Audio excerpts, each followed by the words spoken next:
of Cubans lose their power after national grid fails. All right. So Cuba been shut down when it comes to electricity because their infrastructure fell apart, basically. So here's some bullet points. It says the government closes schools, non-essential industry, and sends workers home. Fuel shortages and deteriorating infrastructure blamed for crisis. And then drops in fuel imports from Venezuela and U.S. sanctions also blamed. So that's an interesting thing that we're probably going to touch on later. Cuba plunged into a countrywide blackout on Friday after one of the island's major power plants failed and caused the national electrical grid to shut down. And its energy ministry said. All right, so countrywide blackout. All right. The communist-run government had already closed schools and non-essential industry and sent most state workers home in a last-ditch effort to keep the lights on during severe power shortages.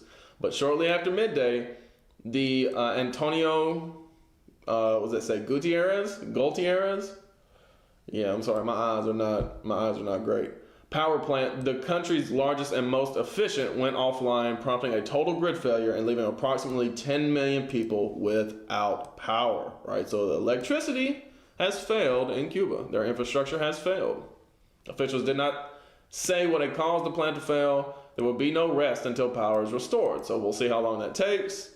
Cuban President Miguel Diaz-Canel said on X, the blackout marks a new low point on an island where life has become increasingly unbearable, with the residents already suffering from shortages of food, fuel, water, and medicine. And actually, they had been in a bad place for a long time and on a slow decline, but then they started to make some upticks, and now here we are again with a bad thing that happened to Cuba. All right. Electricity shortages had already prompted officials to cancel all non-vital government services. On Friday, schools, including universities, were shuttered through Sunday. Were shuttered. That's a strange use of the word there, but they were all shut down. All right. Recreational and cultural activities, including nightclubs, were also ordered closed. Right. So the nightlife was closed down as well. Officials said in mid-afternoon they had begun taking steps to restore power, but that the process would take time. Virtually all commerce in the capital, Havana, ground to a halt on Friday. Right, so no commerce in the capital city of Cuba. Many residents sat sweating on doorsteps. Tourists hunkered down in frustration. We went to a restaurant and they had no food because there was no power. Now we are also without internet, said Brazilian tourist Carlos Roberto Julio, who had recently arrived in Havana. In 2 days, we have already had several problems. All right, in 2 days. Prime Minister Manuel Marrero, late on Thursday, blamed worsening blackouts during the past several weeks on a perfect storm, well known to most Cubans, deteriorating infrastructure, fuel shortages, and rising demand. Well, that's just in any situation where the population grows, there's going to be a need for more resources. All right, so that's the rising demand. And I suppose tourists as well. But the fuel shortages, if their infrastructure is solely based on like coal and oil, then yeah, they got a big problem. The fuel shortages is the biggest factor, Marrero said in a televised message to the nation. Strong winds that began with Hurricane Milton last week has crippled the island's ability to deliver scarce fuel from boats offshore to its power plants. Yeah, so that's wild. That their whole infrastructure is based around fossil fuels. That's crazy, especially in this day and age. Cuba's government also blames the U.S. trade embargo, as well as new sanctions under former President Donald Trump for difficulties in acquiring fuel and spare parts to operate its oil-fired plants. And I do want to touch on the history between Cuba and the U.S. specifically, what happened during the 20th century in Cuba, and we'll try to get to that here shortly. So it says the complex scenario is caused primarily by the intensification of the economic war and financial and energy persecution of the United States, Diaz-Canel said on X on Thursday. The U.S. is not to blame for today's blackout on the island or the overall energy situation in Cuba, a spokesperson for the White House National Security Council.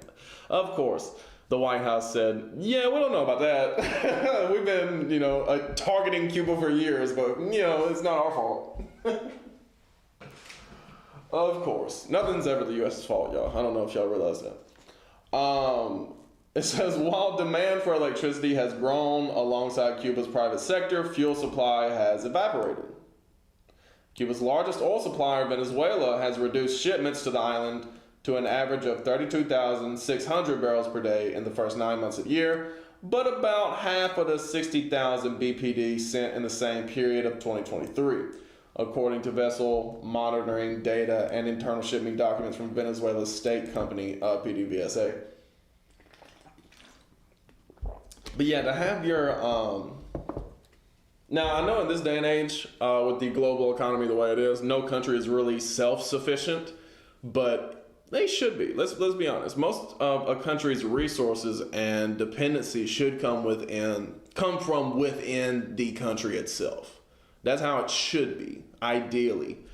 But yeah, to just base your whole infrastructure and power grid on the import of oil specifically is pretty wild and crazy, if I'm being honest. Maybe it made sense 50 years ago, but certainly not in this day and age.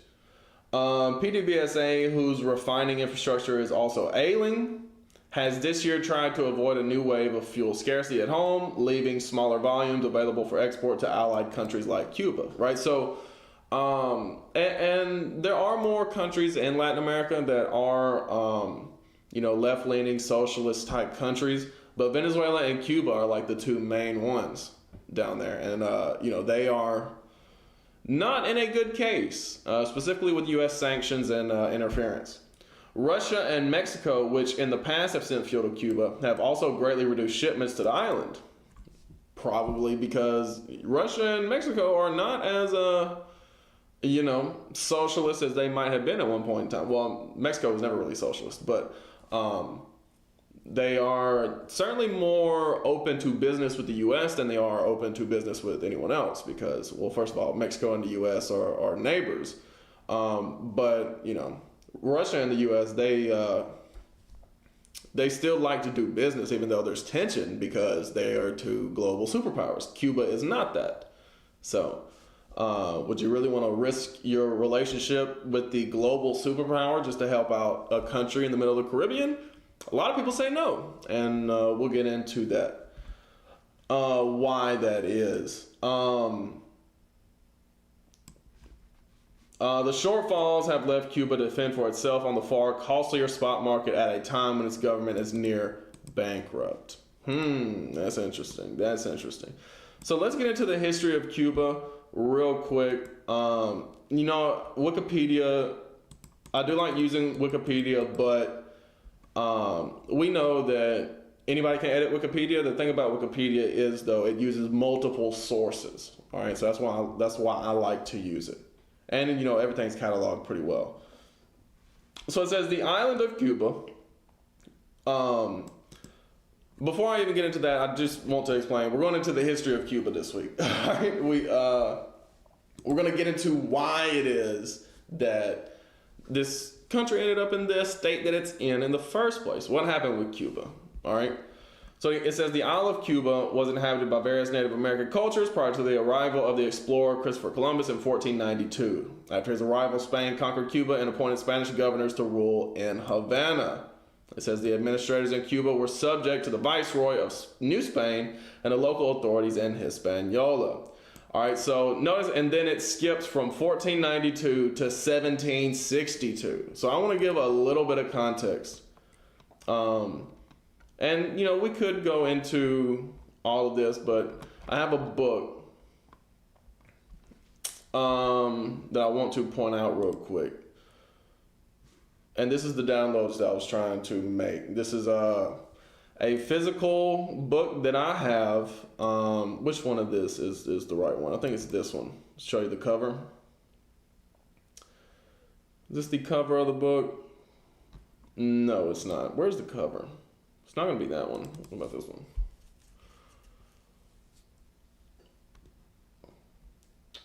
No. I'm trying to get you the cover. It's a brief account of the destruction of the Indies by Bartolome de las Casas. Here it is. Let me zoom out so y'all can see this. Okay, so there it is right there. So a brief account of the destruction of the Indies by, as you can see down here, Bartolome de las Casas. Now, Bartolome de las Casas was a Catholic. He was a Catholic priest or bishop. I don't know exactly what his title was, but he came over here to convert the natives to Christianity. All right, he was not a conquistador, not really.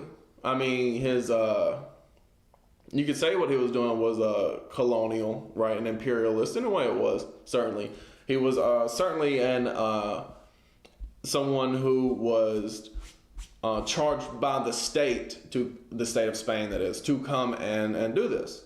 But when he got over here and saw the atrocities that the Spaniards were committing against what we now call the Latinos, he was disgusted, and he wrote about it in his book.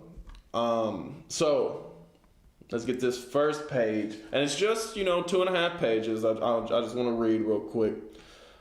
This is in chapter 4. Talk about the Isle of Cuba.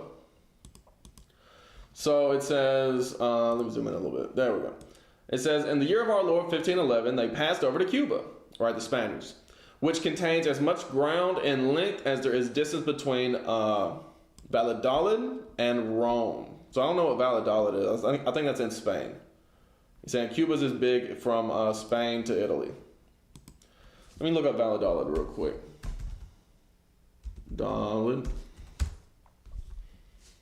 Valladolid, yes, it's in Spain.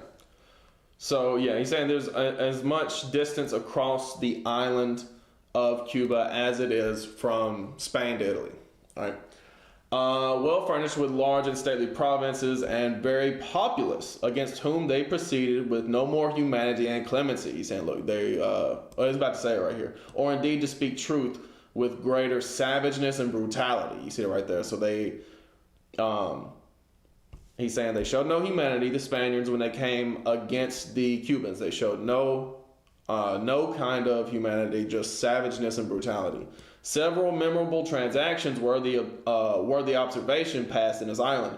A certain cacique, a potent peer named Hathni, who not long before fled Hispaniola to Cuba for refuge from death or captivity during life, and understanding by certain Indians that the Spaniards intended to steer their course thither, made this oration to all his people assembled together. Right, so this cacique named Hathni had escaped the plantation, escaped the mines of Hispaniola, and he fled to Cuba to warn his people that, hey, look, there's there's the enemy coming, right? He's going to take over the land. All right. So here's what he said: "You are not ignorant that there is a rumor spread abroad among us of the Spaniards' arrival, and are sensible by woeful experience how such and such." Naming the individuals, and Haiti, so they term Hispaniola in their own language, right? That's where the term Haiti comes from. It's the, native name for Hispaniola, for, the island of the DR and Haiti, all right? With their inhabitants have been treated by them that they design to visit us with equal intentions of committing such acts as they have hitherto been guilty of, right? So they're going to do the same thing in Cuba as they've been doing on Santo Domingo, is what they call Hispaniola today. But do you not know the cause and reason of their coming? We are altogether ignorant of it, they replied, right? So they said, he said, do you know why they're coming? And they said, we don't know. They replied, but sufficiently satisfied that they are cruelly and wickedly inclined, right? So they said, look, we just think they're wicked. We don't really know why they're doing this. They just seem to be wicked. Then thus he said, they adore a certain covetous deity, right? The God of the Spaniards is a God of covetousness, whose cravings are not to be satisfied by a few moderate offerings, but they may answer his adoration and worship demand by unreasonable things of us. And if you've ever read this book, you know that how they did on Hispaniola was they would demand an impossible amount of gold, and when you could not bring that forth, they would either cut off a hand, cut off an ear, cut off a nose, whatever, just wicked and cruel. All right. Unreasonable things of us, and use their utmost endeavors to subjugate and afterwards murder us. Then taking up a cask or cabinet near at hand, full of gold and gems, he proceeded in this manner. This is the Spaniards' God, right? Point to the gold. He said, this is their God. And in honor of him, if you think well of it, let us celebrate our arcetos, which are certain kinds of dances and caperings used among them. And by this means, his deity being appeased, he will oppose his commands on the Spaniards, that they shall not for the future molest us, right? So this is the same mentality as ancient Israelites who worship the gods of the other nations because they saw that these other nations were powerful, right? So this is the same mentality. And we'll get into this briefly when it comes to the scriptures. All right, this is the same mentality that was in the ancient Israelites of worshiping the other gods, worshiping idols, and so the Most High sent the other nations against us. All right. And by this, his deity being appeased, he will impose his commands on the Spaniards, that they shall not for the future molest us. Who all unanimously, with one consent in a loud tone, made this reply, well said, well said. And thus they continued skipping and dancing before this cabinet without the least intermission, till they were quite tired and grown weary. Then the noble Hathni, reassuming his discourse, said, if we worship this deity till ye be ravished from us, we shall be destroyed. Therefore I judge it convenient upon mature deliberation that we cast it into the river, which advice was approved of by all without opposition, and the cabinet thrown into the next river, right? So they said, look, we'd rather throw away all this gold than to let the Spaniards have it. When the Spaniards first touched this island, this cacique, who was thoroughly acquainted with them, did avoid and shun them as much as in him, right? He tried to stay away from them, tried to run away. Is this one? Is next? Let's see.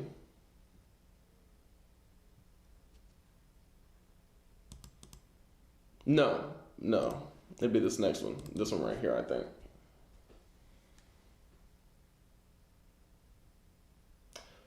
There we go.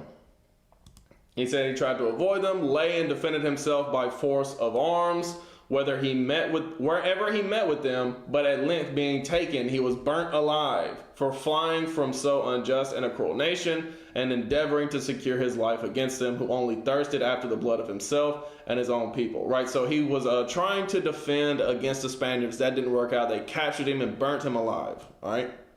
Now, being bound to the post in order of his execution, a certain holy monk of the Franciscan order discoursed with him concerning God and the articles of our faith, which he never heard of before, right? He just believed they worshiped gold because that's all they were after. He had never heard nothing about, this Christianity that they're preaching, all right?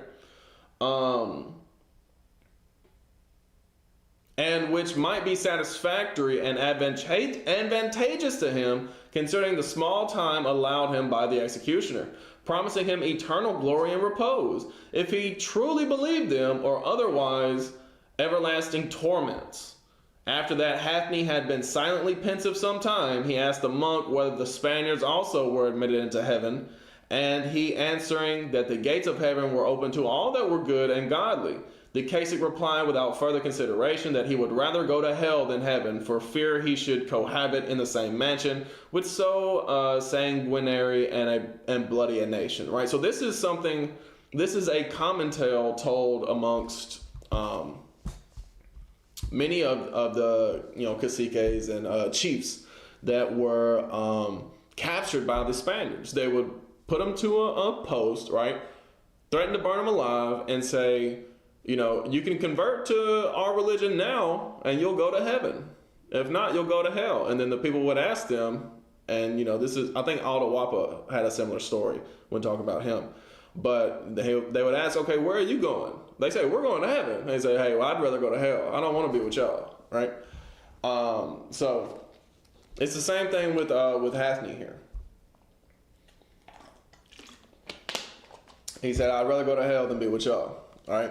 Once it so happened that the citizens of a famous city, distant 10 miles from the place where we then resided, came to meet us with a splendid retinue to render their visit more honorable, bringing with them delicious viands and such kind dainties, with as great quantity of fish as they could possibly procure, distributing them among us. But behold, on a sudden, some wicked devil possessing the minds of the Spaniards agitated them with great fury, that I being present, and without the least pretense or occasion offered, they cut off in cold blood above 3,000 men, women, and children promiscuously. Such inhumanities and barbarisms were committed in my sight as no age can parallel. So, Bartolome de las Casas was there when, the Spaniards went over to Cuba, right? And when the Spaniards started arriving in Cuba, the people of Cuba said, hey, we want peace. They brought them a feast. They said, hey, let's sit down together. Let's have a meal together. And this is the whole Thanksgiving story, right? Except they turned that into, they didn't say this part, right? That the natives wanted peace, but then the Spaniards are the ones who turned on them immediately and started killing them, right? They don't say that, but that's how it went in Cuba, all right? They said, hey, let's sit down, eat together, and then the Spaniards just went crazy. And Bartolome was watching that. He's like, damn, this is wild, right? He didn't jump in front of the sword and say, stop doing this, but he's like, dang, I gotta make a note of this, all right? Said 3,000 men, women, and children. Sometime after I dispatched messengers to all the rulers of the province of Havana that they would by no means be terrified or seek their refuge by absence and flight, but to meet us, and that I would engage, for they understood my authority, that they should not receive the least of injuries. For the whole country was extremely afflicted at the evils and mischiefs already perpetrated.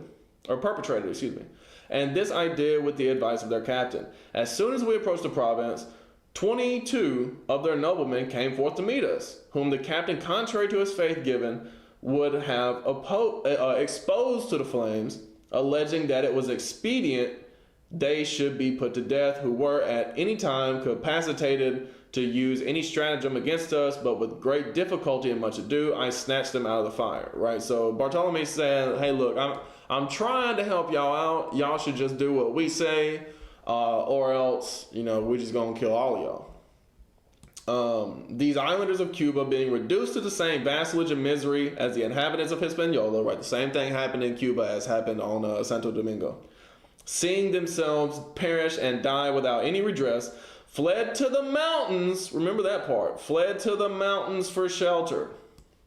But other desperadoes put a period to their days with a halter, and the husband, together with his wife and children, hanging himself, put an end to those calamities, right? So a lot of people chose to kill themselves as opposed to working for the Spaniards, all right? So this last little bit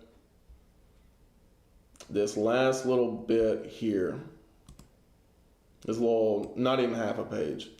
By the ferocity of one Spanish tyrant whom I knew, above 200 Indians hanged themselves of their own accord, and a multitude of people perished by this kind of death.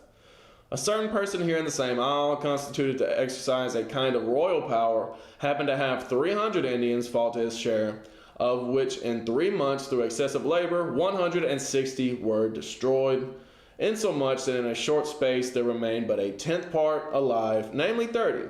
But when the number was doubled, they all perished at the same rate, and all that were bestowed upon him lost their lives, till at length he paid his last debt to nature and the devil, right? So he said, look, I know this one Spanish tyrant who killed so many Indians, he was the devil, right? And this is what Bartolome de las Casas just records about how the Spanish conquistadors were the devil. They came in the name of Jesus, but they were the devil, just killing all these people, all right? In 3 or 4 months' time, I being there present, 6,000 children and upward were murdered because they had lost their parents who labored in the mines. Nay, I was a witness of many other stupendous villainies. But afterwards they consulted how to persecute those that lay hid in the mountains, who were miserably massacred, and consequently this isle made desolate, which I saw not long after, and certainly it was dreadful and deplorable sight to behold. It thus unpeopled, laid waste like a desert. You see that right there. So it was very populous when they got there, but then they destroyed most of the people, and it laid waste like a desert. That's why there are so many what they call Afro-Cubans, right? They didn't have enough of the Indians to work in the mines and the plantations no more. All right, they had to go get slaves from Africa. The same thing happened in the U.S. as well. So from there, we will actually get into this Wikipedia article on the history of Cuba. But just to give you some context of what happened between 1492 and 1762. All right, and I might go into some of this as far as like more detail, but I'm mainly just staying up here in the summary. All right. So it says, in 1762, Havana was briefly occupied by Britain before being returned to Spain in exchange for Florida. A series of rebellions between 1868 and 1898, led by General Maximo Gomez, failed to end Spanish rule and claimed the lives of 49,000 Cuban guerrillas and 126,000 Spanish soldiers, right? So they tried a revolution in 1868 and 1898, but nothing came of it. I'll put it like that. Nothing came of it, all right? However, the Spanish-American War resulted in a Spanish withdrawal from the island in 1898, and following 3.5 years subsequent U.S. military rule, right? So at the turn of the 20th century, the turn of 1900, the U.S. government was ruling over Cuba. All right, it said Cuba gained formal independence in 1902. In the years following its independence, the Cuban Republic saw significant economic development, but also political corruption and a succession of despotic leaders, culminating in the overthrow of the dictator Fulgencio Batista by the 26th of July movement led by Fidel Castro during the Cuban Revolution of the 50s, from 53 to 59. And alongside Fidel Castro was Che Guevara. He was leading a lot of revolutions in Latin America at the time because socialism was becoming popular at the time. So that's how Fidel Castro got in power, was the Cuban Revolution. All right, overthrowing the former Cuban Republic. So the new government aligned with the Soviet Union and embraced communism. In the early 60s, Castro's regime withstood invasion, faced nuclear Armageddon, right? That would be the Bay of Pigs incident, and experienced a civil war that included Dominican support for regime opponents. Following the Warsaw Pact invasion of Czechoslovakia in '68, Castro publicly declared Cuba's support. His speech marked the start of Cuba's complete absorption into the Eastern Bloc, right? As it says, during the Cold War, right? So that would be the Eastern Europe that was influenced by Russia, right? Cuba was also, since they were also socialist, they said, hey, look, let's work together. That's why we read in the article that Russia used to send aid and resources to Cuba. Cuba also supported Soviet policy in Afghanistan, Poland, Angola, Ethiopia, Nicaragua, and El Salvador, right? They were trying to get Latin America on the more socialist side of things, right? That's one of the things that Che Guevara really tried while he was alive. He wasn't like Fidel Castro, whereas Fidel Castro, he wanted to, make Cuba great again, quote unquote, right? He wanted to, and Cuba had never really been great up to that point since the Spaniards' arrival. But Castro wanted to take Cuba to new heights, wanted to rule Cuba, right? I don't even necessarily mean that in an evil way, but I mean he wanted to, govern Cuba in what he saw was the right direction. And Che Guevara, he wasn't really interested in having any kind of political position, any kind of government leadership role. He was more of a fighter. He was more of a warrior. And so he would go from place to place, and even after they were successful in the Cuban Revolution, he still went on from place to place trying to persuade the people into a socialist mindset to, overthrow whatever puppet government they had going on. All right. The Cuban economy was mostly supported by Soviet subsidies, right? That's why I mentioned Russia in the article. With the dissolution of the USSR in 91, Cuba was plunged into a severe economic crisis known as the Special Period that ended in 2000 when Venezuela began providing Cuba with subsidized oil. You see that right there. So that's why Cuba had become so dependent upon Venezuelan oil. Whereas, as when we were reading the article, it just doesn't make much sense to me to be so reliant upon imports, all right, because that could always go wrong. That could always lead to disaster. Maybe during that time or during a short period, but it's been 24 years, almost a quarter of a century since 2000. They should have transitioned from that to something else, in my opinion. The country has been politically and economically isolated by the United States since the revolution, but has gradually gained access to foreign commerce and travel as efforts to normalize diplomatic relations have progressed, right? So, it didn't talk about this in the article, but during the Obama administration, he was actually trying to reach out to Cuba to like open up some kind of, relationship between the countries, some kind of commerce-related relationship between the countries. But Trump came in and shut all that down. It says domestic economic reforms are also beginning to tackle existing economic problems which arose in the aftermath of the special period, i.e. the introduction of the dual currency system. So, do I want to touch on anything else in here? I'm not going to touch on the pre-Columbian. We touched on the Spanish conquest. We didn't touch on the pre-Columbian. We will when it comes to the scriptures, but no, we're not going to talk about the colonial period. Even the independence, not the conflicts, maybe not even the U.S. occupation, but even early 20th century, because this is on up till the revolution. So I don't necessarily want to get into this. Yeah, I think the summary was enough. Let's just get to the scriptures. Let's get to the scriptures. All right. So Cuba is inhabited by the Manassites, by the tribe of Manasseh, Israelites in the Bible, Northern Kingdom Israelites. All right. So in Genesis, let's first start by talking about Manasseh. All right. In Genesis, I believe it's 48.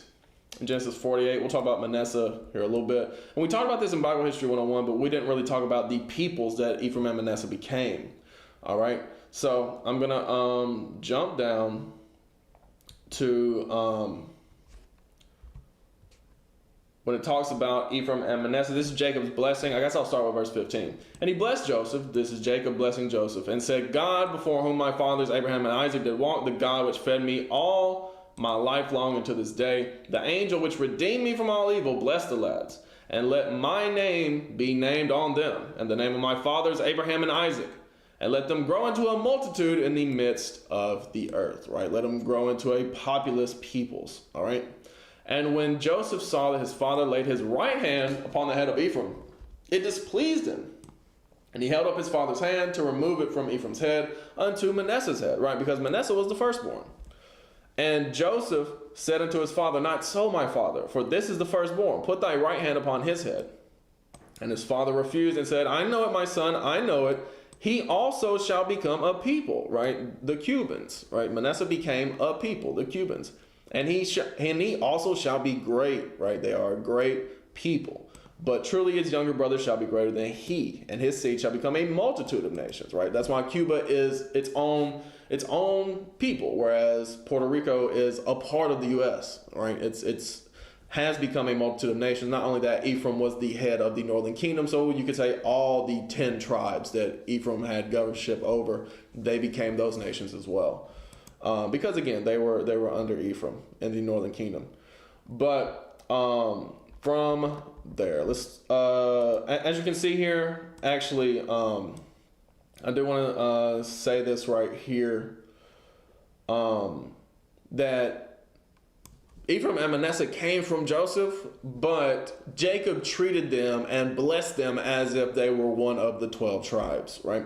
And as it says right here in Genesis 48:5, and now thy two sons, Ephraim and Manasseh, which were born unto thee in the land of Egypt before I came unto thee into Egypt, are mine, as Reuben and Simeon, they shall be mine, right? As in, they shall be one of the tribes. Ephraim and Manasseh are two of the tribes, the same way that Reuben and Simeon are two of the tribes. All right.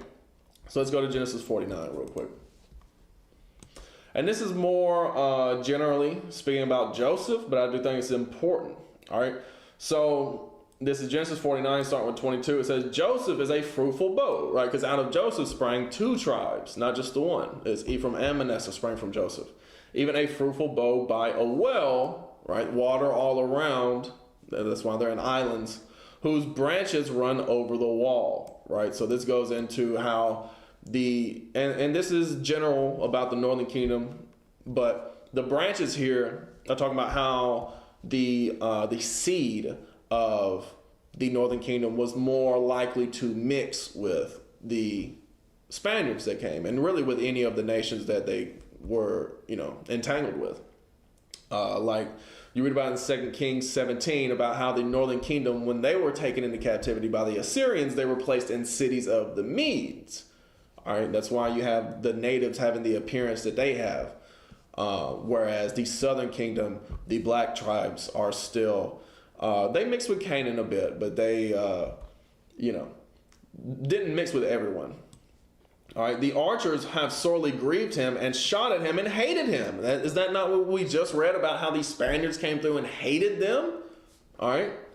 But his bow abode in strength, and the arms of his hands were made strong by the hands of the mighty God of Jacob. So our power and the Cubans' power is in the hand of God, is in our God, the God of Jacob. So when we run away from that God, as you saw when we were reading about how they were dancing to the Spaniards' God of gold, right, that they ended up being destroyed.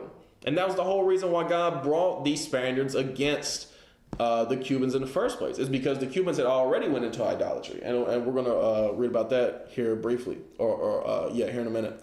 From thence is the shepherd, the stone of Israel, right, the God of Jacob. Even by the God of thy father, who shall help thee, and by the Almighty, who shall bless thee with blessings of heaven above, and blessings of the deep that lieth under, blessings of the breast, and blessings of the womb. Right? God would make Joseph very fruitful and give him all things if we do what he says to do. Right? The blessings of thy father have prevailed above the blessings of my progenitors unto the utmost bound of the everlasting hills. The everlasting hills, the everlasting hills. Remember where they run to for refuge? Was the hills, the mountains, all right? They shall be on the head of Joseph and on the crown of the head of him that was separate from his brethren, all right? So from there, let's get Deuteronomy. Deuteronomy 33. This goes into the blessings of the tribes as well. In Deuteronomy 33. Those are the two chapters that really show you the blessings of the individual tribes, is Genesis 49 and Deuteronomy 33. Of course, you're going to find things all throughout the scriptures here and there, but those are the two main chapters that talk about the blessings of the tribes. All right. So in Deuteronomy 33, starting with verse 13, and of Joseph he said, blessed of the Lord be his land, for the precious things of heaven, for the dew, and for the deep that coucheth beneath. All right, so if we were talking about Ephraim, I'd talk more about the deep that couches beneath. But still, Cuba is a wonderful and beautiful land. And for the precious fruits brought forth by the sun, and for the precious things put forth by the moon, and for the chief things of the ancient mountains. There's a reason why they run to the mountains for refuge. All right, because it was in their spirit to do so. I'll just leave it at that. It was in their spirit to do so. All right. Verse 15. And for the precious things of the lasting hills. Again, they run to the mountains. They run to the hills for refuge. And for the precious things of the earth and the fullness thereof. And for the goodwill of him that dwelt in the bush. Right. For the Lord. Right.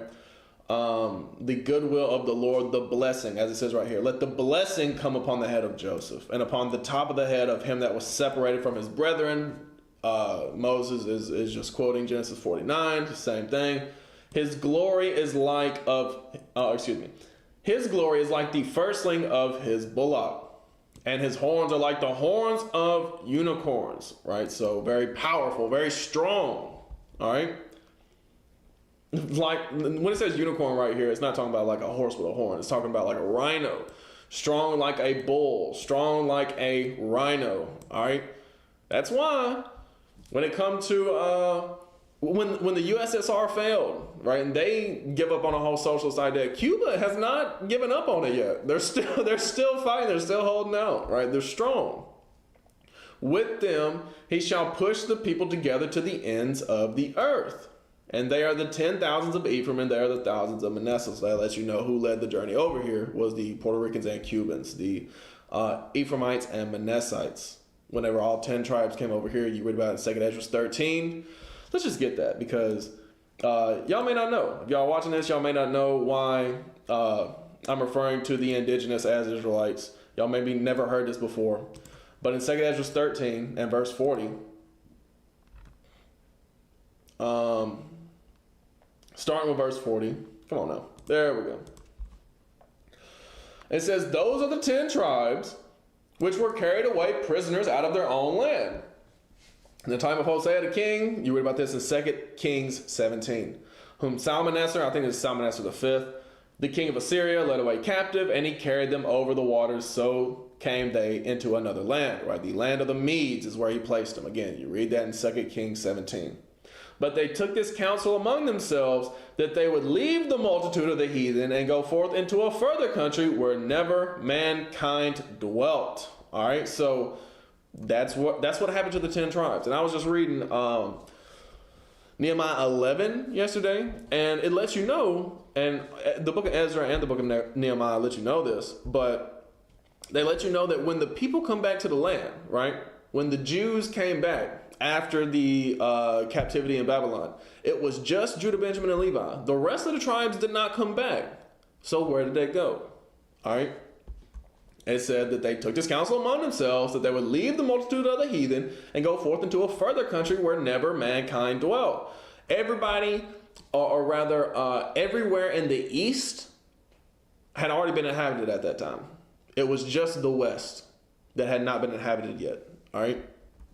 Where never mankind dwelt, just the Americas, that they might there keep their statutes, which they never kept in their own land. That was the point of coming over here. That once they got over here, once the indigenous got over here, once the 10 tribes got over here, they could keep the laws of God, all right, without any interference from the heathen. And they entered into Euphrates by the narrow places of the river. For the Most High then showed signs for them and held still the flood till they were passed over, right? The Lord calmed the Atlantic and caused them to touch down in Brazil. And I went through this before with the Paraiba stone. I think it's Bible History 101. I touched on this. Held still the flood till they were passed over. For through that country there was a great way to go, right? Through that, they had to sail around all of Africa because they entered into Euphrates. They sailed around Africa, and then they touched down in Brazil. For through that country, there was a great way to go, namely of a year and a half. It took a year and a half to get over here to make that trip. And the same region is called Arsareth. So I believe I have something on Arsareth right here. Give me one second. When it comes to Arsareth, because that's really the name of this land. I'm about to show that right here. Remember that Columbus actually touched down in Cuba in 1492. He touched down in a few different areas, but in Cuba specifically, it said in the Wikipedia article, right? So I got two on Arsareth here. Let me try this. So on Arsareth, whoa, this is very small. Okay, so it says the name. I don't know if y'all can see this right here, but this is in the Jewish Encyclopedia. The article, Arsareth, says the name of the land beyond the great river, far away from the habitations of man, in which the 10 tribes of Israel will dwell, observing the laws of Moses, until the time of the restoration, according to 4th Ezra 13 and 45. And that's what we were just reading from. Columbus identified America with this land. You see that right there, and it even leaves a reference. So America is Osiris. At least that's what Columbus believed. That's how he found America. Is that he read Ezra and he said, oh, there's a land somewhere that we ain't been to. It's over in the west. And so he went to the Italians to say, hey, look, we can go over there and conquer these Israelites that's over there. But the Italians said, no, we're not going to do that. So then he was kind of workshopping it around different powers in Europe until he come across the Spaniards, Isabella and Ferdinand, I believe. And they said, okay, we'll do this mission. You go and take over the Israelites that's over there in the west, and we'll deal with the Israelites that's over here in the east. And that's the same year that Columbus took his voyage. You had the Spanish Inquisition. That's not a coincidence. They had a plan, and they executed that plan to overcome the Israelites. All right. Then dwelt they there until the latter time. So in the last days, the 10 tribes would be in Osiris. And now when they shall begin to come, right? So this is first of all, the Jewish Encyclopedia, they already know that America is Osiris. And the scriptures say that the 10 tribes would be in America, or at least the bulk. There's still a remnant everywhere else, but the bulk of the 10 tribes are in the Americas in the last days, in the latter time, as I said. So let's deal with Deuteronomy 28, all right? Because the whole book of Deuteronomy is to all 12 tribes, right? As it says in Deuteronomy 1:1, it says, these be the words which Moses spake unto all Israel on this side Jordan in the wilderness, in the plain over against the Red Sea, between Paran, Tophel, Laban, Hazeroth, and Dizahab, right? So the point is, Deuteronomy is a speech that Moses has given to all the 12 tribes, right? That includes the 10 that we now know as the indigenous or the Latinos, all right? In Deuteronomy 28, it says, it shall come to pass, if thou shalt hearken diligently unto the voice of the Lord thy God, to observe and to do all his commandments, which I command thee this day, that the Lord thy God will set thee on high above all the nations of the earth, right? That's the blessings of Joseph, right? Specifically to the Cubans, and I don't think we need the articles anymore.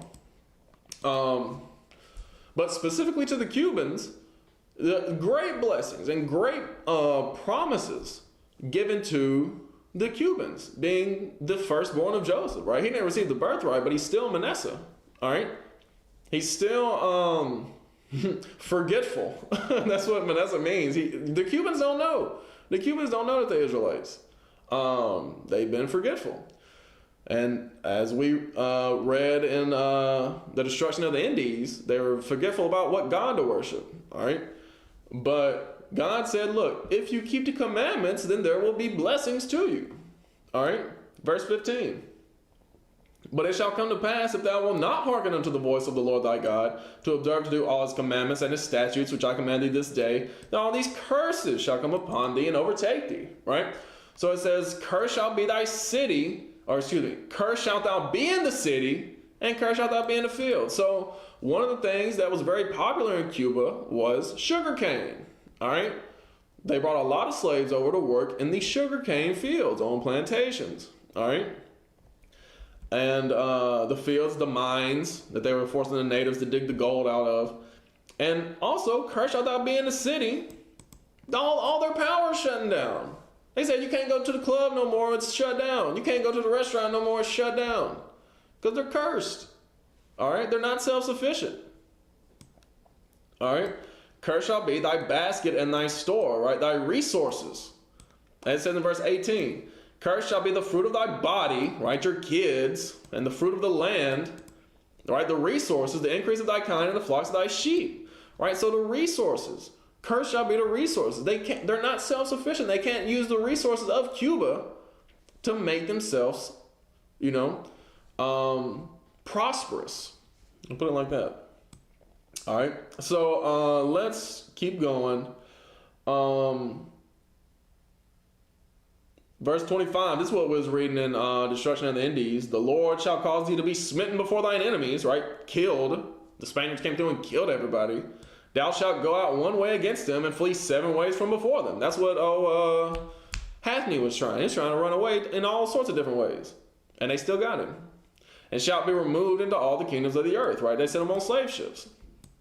That's what happened to a lot of the people in the surrounding islands, they ended up going on slave ships to Hispaniola at the time. All right.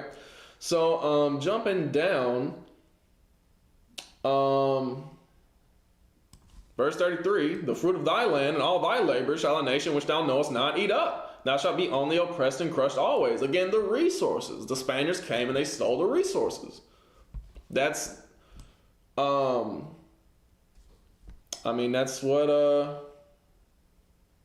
what happened. It's a fulfillment of prophecy. Cuba itself is a fulfillment of prophecy.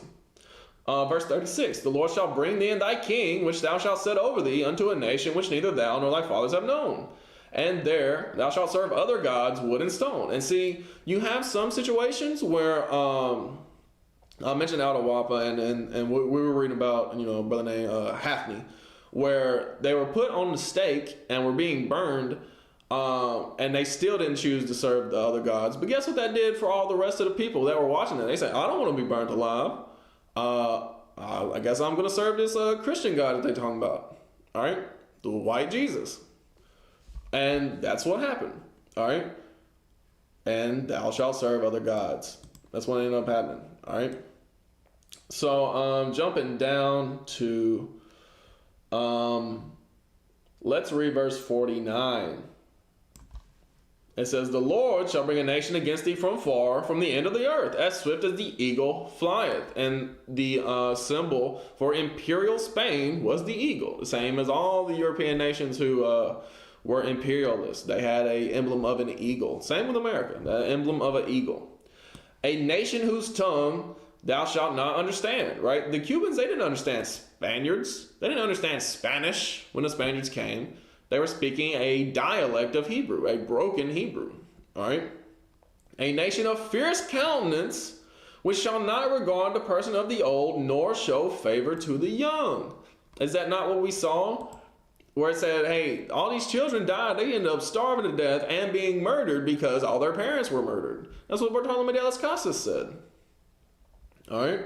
They didn't care if you were old or young. Hey, you better go get this gold or you're going to get put to death. That's how the Spaniards moved. That's how they operated. They were of fierce countenance. God promised this thousands of years before it happened. All right? Right, and it says, and he shall eat the fruit of thy cattle, the fruit of thy land, until thou be destroyed. He's going to consume all your resources. Which also shall not leave thee either corn, wine, or oil, or the increase of thy kind, or the flocks of thy sheep, until he have destroyed thee. Right, he's going to steal all your resources until you are destroyed. I want to jump down to verse 62 and 62. Well, I'll start with 61. Because this is what they say, the main killer of the indigenous was not actually the European colonizers. It wasn't. It was the diseases. And you see this primarily amongst the Gadites here in America, but it also happened amongst all the 10 tribes that were over here in Arsareth. All right. Also, every sickness and every plague which is not written in the book of this law, them will the Lord bring upon thee until thou be destroyed. Right. So guess what? Typhus, influenza, smallpox, none of that's written in the Bible. But those are the diseases that wiped out the inhabitants of the Americas. All right. And ye shall be left few in number, whereas you are as the stars of heaven for multitude, because thou wouldest not obey the voice of the Lord thy God. Right. So that's what ended up happening to the native Cubans. That's what Bartolome de las Casas said. He had it written in a book. Now, he was a Catholic, but he didn't know any of this about Deuteronomy 28. He didn't never bring out Deuteronomy 28. All right. He just wrote down the history that he saw unfolding right before his eyes. All right. He said that, look, they were very populous till the Spaniards came through, wiped them out, and then left the land like a desert. All right. Verse 63, and it shall come to pass that as the Lord rejoiced over you to do you good and to multiply you, so the Lord will rejoice over you to destroy you and to bring you to naught. And ye shall be plucked from off the land whither thou goest to possess it. Right? And that's what happened to Cuba. They were destroyed.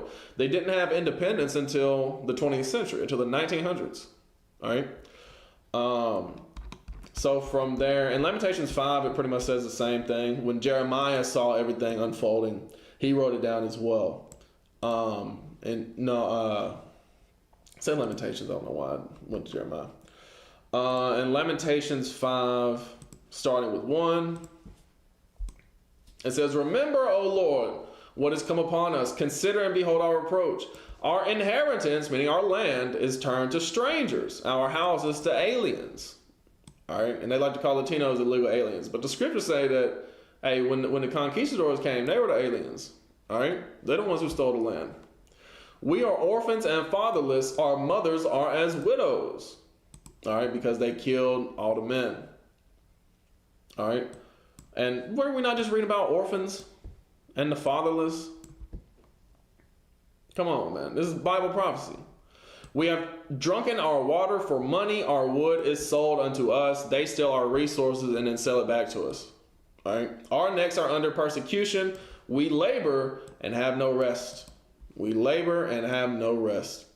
"We have given the hand to the Egyptians and to the Assyrians to be satisfied with bread." Right. The other nations, those are two oppressors of ancient Israelites, are the Egyptians and Assyrians. So generally, we've given the hand to oppressors to be satisfied with bread. "Our fathers have sinned and are not," right? So, and as it says here, "we have borne their iniquities," right? We carry the load for what our fathers did because we are yet this day in our captivity, subject to payments. All right? "Our fathers have sinned and are not," meaning they're dead and gone. "But we have carried their burdens. Servants have ruled over us. There is none that doth deliver us out of their hand," right? That's what happened with the Spaniards. All right, the Spaniards took over, and nobody was able to deliver the Cubans until the U.S. came, and they became the oppressors. All right, "We get our bread with the peril of our lives because of the sword of the wilderness." I don't want to skip over 10 because some people will make a big deal about that. Oh, you didn't read verse 10. It says, "Our skin was black like an oven because of the terrible famine." And you see a lot of black people in Cuba. All right. "They ravished the women in Zion and the maids in the cities of Judah. Princes are hanged up by their hand. The faces of elders were not honored." Right. They didn't care. And as we read in Deuteronomy 28, it was a nation of fierce countenance. They did whatsoever to they did whatsoever to whoever. They didn't care. Little children, old people, mothers, fathers, they didn't care. In a sense, it didn't matter to them. That's how the Spaniards were. They were a nation of fierce countenance. I know this can be like a downer, but I want to let you know this is hope. This is not to the destruction of the Cubans. Obviously, they're still around, right?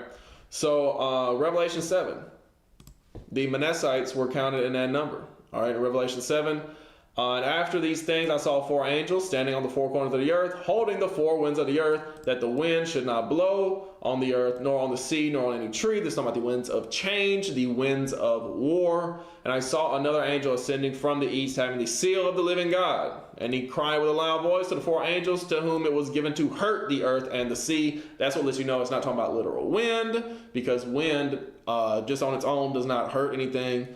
But this is talking about the winds of war, these winds of change, saying, "Hurt not the earth, neither the sea, nor the trees, till we have sealed the servants of our God in their foreheads." Right? So it mentioned the seal of the living God and sealing the servants of God. What is this seal? What is this seal that God's people are going to be sealed with? In Isaiah, he describes the seal. In Isaiah 8 and 16, he says, "Bind up the testimony, seal the law among my disciples." All right, seal the law among my disciples. All right, so this is the laws of God amongst God's people. All right, "And I heard the number of them which were sealed, and there were sealed 144,000 of all the tribes of the children of Israel." All right. So 144,000 men are going to be leaders to the children of Israel once these leaders keep the laws of God. Of the tribe of Judah were sealed 12,000. Of the tribe of Reuben were sealed 12,000. Of the tribe of Gad were sealed 12,000. All right, so that would be your blacks and your indigenous/First Nations over here in the U.S., North America. Of the tribe of Asher were sealed 12,000. Of the tribe of Naphtali were sealed 12,000. Of the tribe of Manasseh were sealed 12,000. Right, so that would be your South Americans and your Cubans. All right. It goes on through the rest of the tribes. I'm not necessarily going to go through that. I just wanted to point out the fact that the Cubans are mentioned here as being sealed as the servants of God. It's time to come back to his commandments. You can inherit the kingdom. All right. So again, this was not to the destruction, but for the eventual salvation of the inhabitants of Cuba. All right. But you got to come back to the word of God the way Christ says to do it. All right. You have to believe on him as the scripture has said. The description behind me, white Jesus ain't gonna come save nobody, because white Jesus don't exist. All right. This is the only Jesus that exists. And obviously that's just a drawing, but he looks more like that than Caesar Borgia. All right. Christianity is led people astray. You have to keep the laws of God and have faith in his son for him to redeem you. All right. And endure to the end. So, we're already here in Revelation, so I'll just read Revelation 14 and 12, and we'll close it out after that. All right. So in Revelation 14 and verse 12, it says, here is the patience of the saints. Here are they that keep the commandments of God and the faith of Jesus. Right. So the Cubans, as we had read in Revelation 7, the Manassites have been called to be saints. All right. So keep the commandments of God and the faith of Jesus.